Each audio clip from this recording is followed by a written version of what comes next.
Hey guys, welcome back to the channel EcoB Economics. So another video of class 11th from where we discontinued in the last lecture features of statistics, starting from what is statistics and what is economics. We ended there, and now I'm going to upload features of statistics in this video.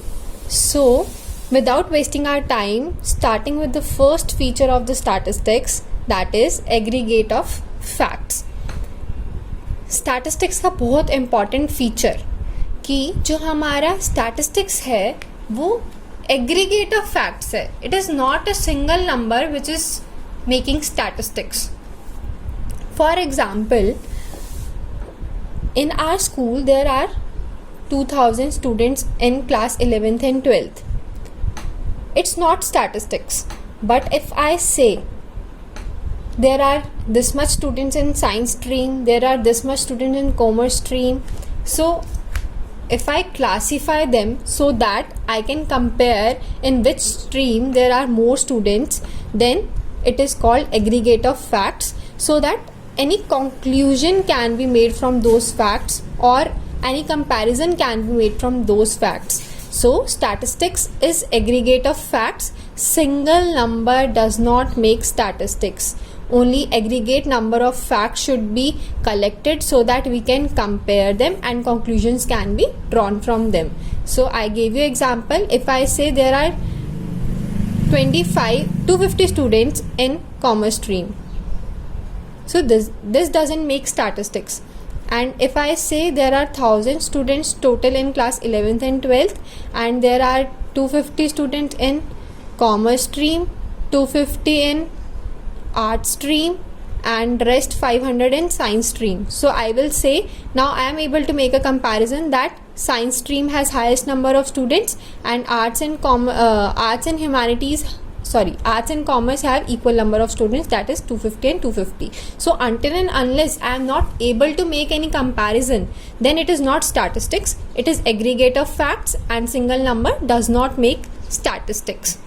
Next is statistics is always numerically expressed, which means I meant to say that qualitative words are ignored in statistics.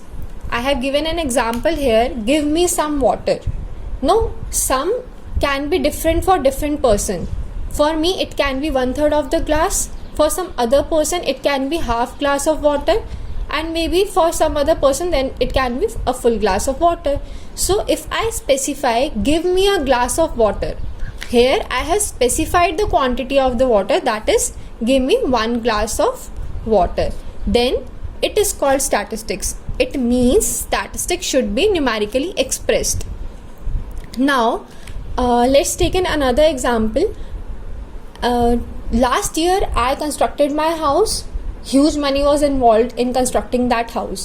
Now for me huge can be 1 lakh rupees, for some other person huge can be 2 lakh rupees, but for some other person huge can be 1 crore rupees. So statistics is always numerically expressed. These qualitative words are ignored while doing statistics. I hope you are clear with this feature. The third feature is multiplicity of causes. Multiplicity of causes का मतलब statistics को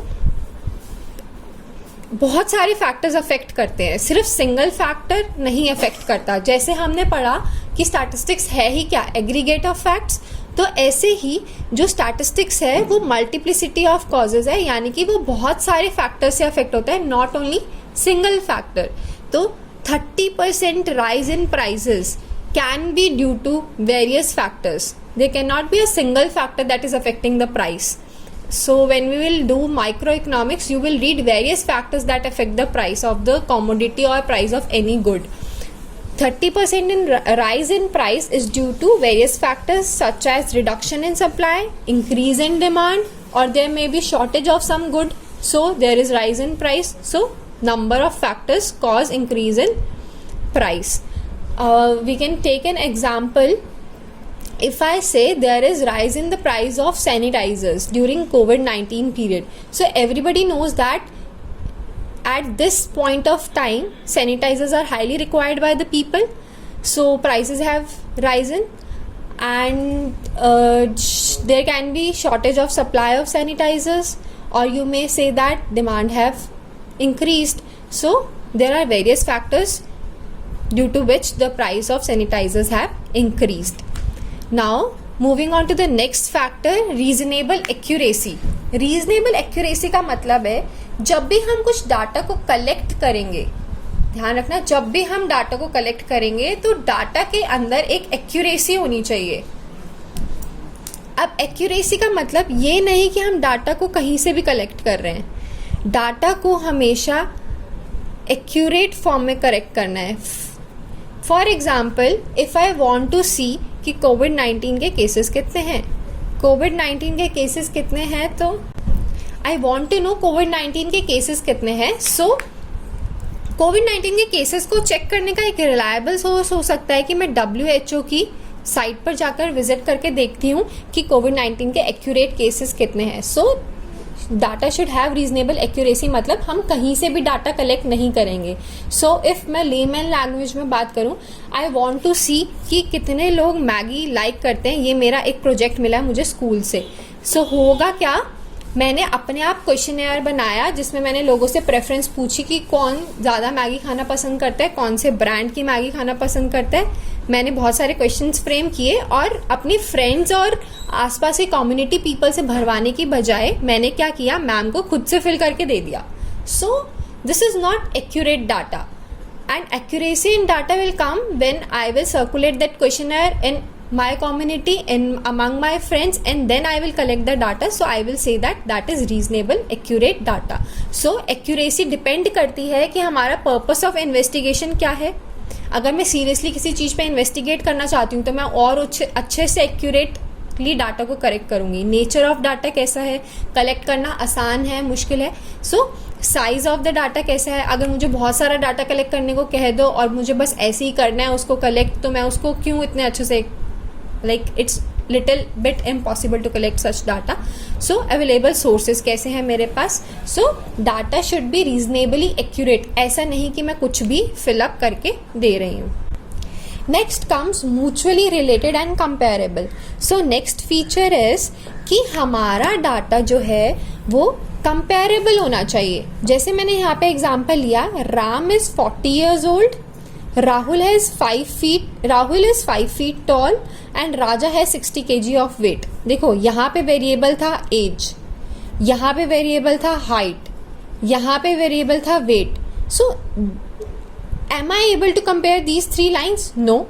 यहाँ पे उसकी as बताई हुई है, यहाँ पे उसकी हाइट बताई हुई है, यहाँ पे उसका वेट बताया हुआ है.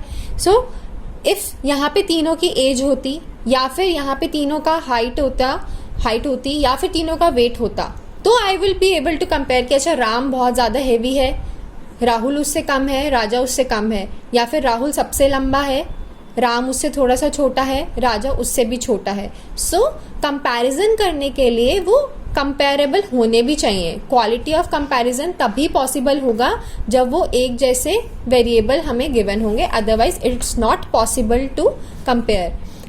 दे are not mutually related nor subject to comparison. यानी कि अगर हमें स्टैटिस्टिक्स को कंपेयर करना है, सपोज इफ मुझे 2009 का बर्थ रेट पता है, 2010 की टोटल पॉपुलेशन पता है, और 2011 का डेथ रेट पता है. सो तीनों केस में अलग अलग डाटा पता है, तो I can't compare these 3 years की कितनी पॉपुलेशन इंक्रीज हुई. मैं कुछ भी नहीं निकाल सकती इस डाटा से. बट इफ़ मुझे पता है कि 2009 की पॉपुलेशन दे रखी है, 2010 की भी दे रखी है, 2011 की भी दे रखी है, एंड सो ऑन 2020 तक पॉपुलेशन दे रखी है, now I can compare the data of given years. So data should be mutually comparable and mutually related with each other. Now next is pre determined objective. किसी भी information को collect करा हमने without any objective, तो ध्यान रखना वो भी स्टैटिस्टिक्स नहीं है. वो स्टैटिस्टिक्स तब बनेगा जब उसको कलेक्ट करने के पीछे हमारा कोई ना कोई स्पेसिफिक ऑब्जेक्टिव होगा. For example, I want to collect the details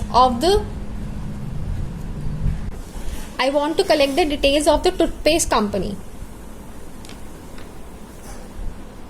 toothpaste company में मुझे क्या चेक करना है कि कौन सी टूथपेस्ट की सबसे ज़्यादा सेल्स होती हैं। तो अब मेरा ऑब्जेक्टिव है कि मुझे सेल्स चेक करनी है कि किसकी सबसे ज़्यादा होती हैं। तो मैं क्या करूँगी कि मैं डिफरेंट टूथपेस्ट लूँगी और उनके नेम्स लिखूँगी और लोगों की प्रेफरेंस इकट्ठी करूँगी कि कौन सी टूथपेस्ट अच्छी लगती है, क्यों अच्छी लगती है। उसके पीछे मेरा ऑब्जेक्टिव हो सकता है कि मेरे को अपनी टूथपेस्ट को इम्प्रूव करना है in comparison to other competitors. मेरी डाटा को कलेक्ट करने के पीछे कुछ ना कुछ रीज़न होना चाहिए। सपोज इफ आज की डेट में आप कोई भी यूट्यूब वीडियो प्ले करते हो जो कि बहुत अच्छे किसी पर्सन की यूट्यूब वीडियो है, then it always asks for a feedback after that video. So useful, very useful. Even आप यूट्यूब पे कोई वीडियो का सजेशन भी आता है तो भी यूट्यूब आपसे सजेशन लेता है कि this is useful for you, very useful for you, interested, not interested. उसके पीछे एक रीज़न है कि वो जब भी आपको सजेशन देगा वो आपके इंटरेस्ट के बेसिस पे आपको सजेशन देगा। तो that is called survey. YouTube is doing survey which kind of video you would be like कि आपकी स्क्रीन पे डिस्प्ले हो, आपके सजेशंस में आए। स्टैटिस्टिक्स का हमेशा एक प्री डिटरमाइंड ऑब्जेक्टिव होना चाहिए। Without objective it is not statistics, it's just data. Now the seventh feature of the statistics is enumerated और एस्टिमेटेड। जो स्टैटिस्टिक्स है वो दो तरीके से कलेक्ट किया जा सकता है, या तो वो एस्टिमेटेड होगा या फिर वो एन्यूमरेटेड होगा। अब दोनों वर्ड्स का मतलब ध्यान से समझना। एस्टिमेटेड का मतलब है कुछ भी मैंने एस्टिमेशन से बता दिया। You will get to know easily with the help of an example. Suppose Delhi में अरिजीत सिंह का कॉन्सर्ट है, उस कॉन्सर्ट एक ग्राउंड में हेल्ड हुआ है। नेक्स्ट डे न्यूज़ आ रही है कि कॉन्सर्ट के अंदर 1 लाख पीपल आए थे और 1 लाख पीपल ने कॉन्सर्ट अटेंड किया। So that 1 lakh is not the proper counting of the people, that is estimation made by seeing the crowd. 1 lakh हमने काउंट नहीं किया, एक एक बंदे को जाके काउंट नहीं किया, ठीक है। तो 1 lakh is made through estimation, this is not enumeration. Estimation मतलब गेस वर्क, याद रखना। एस्टिमेट करना किसी चीज का अंदाजा लगाना, गेस करना। And enumerated means if I say there are 50 students in my class, today only 48 students are present. इसका मतलब मैंने अटेंडेंस ली है, each and every student has been counted, teacher ने एक का नाम बोला है और फिर उनको काउंट किया। उसके बाद ये निकाला कि 48 स्टूडेंट्स आए हैं और टोटल 50 स्टूडेंट्स हैं क्लास के अंदर। तो इसका मतलब ये मैंने एन्यूमरेट किया है। Each and every student has been counted by the teacher. So enumerate मतलब एग्जैक्ट इन्फॉर्मेशन देना, एंड एस्टिमेटेड मतलब जस्ट देख के एस्टिमेट करना। सपोज इफ रोड पे रैली निकली है, बीजेपी ने अपनी रैली निकाली है, तो एस्टिमेशन से फिगर आ रहा है न्यूज़पेपर के अंदर कि 50,000 people attended those rally. So that is just a guesswork. So statistics दो तरीके से हो सकता है, या तो हमने एन्यूमरेशन से कलेक्ट किया होगा या फिर एस्टिमेशन से होगा। एस्टिमेशन मतलब guesswork, एन्यूमरेटेड मतलब each and every figure has been counted. So last feature of the statistics is collected in a systematic manner. Data को हमेशा systematic manner में कलेक्ट करना चाहिए, यानी कि हम डाटा को कलेक्ट करने से पहले कोई भी प्लान बनाएंगे, उसके बाद हम डाटा को कलेक्ट करेंगे। ये नहीं कि हमने बस रैंडमली डाटा कलेक्ट करना शुरू कर दिया। प्लान एज एन कि हम डाटा को कहाँ से कलेक्ट करेंगे, कौन से सोर्सेज से कलेक्ट करेंगे, which method is to be use to collect the data. Either primary method से डाटा कलेक्ट करना है या सेकेंडरी मेथड से डाटा कलेक्ट करना है। तो ये पूरी प्लानिंग की जाती है, उसके बाद डाटा को सिस्टमैटिकली कलेक्ट किया जाता है। Statistics should be collected in a systematic manner. A plan must be prepared before collecting the data. So hopefully आपको features of statistics clear होंगे। If आपको कोई डाउट है तो आप कमेंट सेक्शन में पूछ सकते हैं, और अगर आपको ये वीडियो अच्छी लगे तो please like, share and subscribe to the channel, and so that आपको अपडेट मिलता रहे कि नेक्स्ट वीडियो कब आएगी और आप उसको सबसे पहले देख पाओ। और हाँ, अगर आपको अच्छी लगे और आपको लगे कि आपके फ्रेंड्स के लिए भी यूज़फुल है तो please keep sharing the video, because sharing is caring.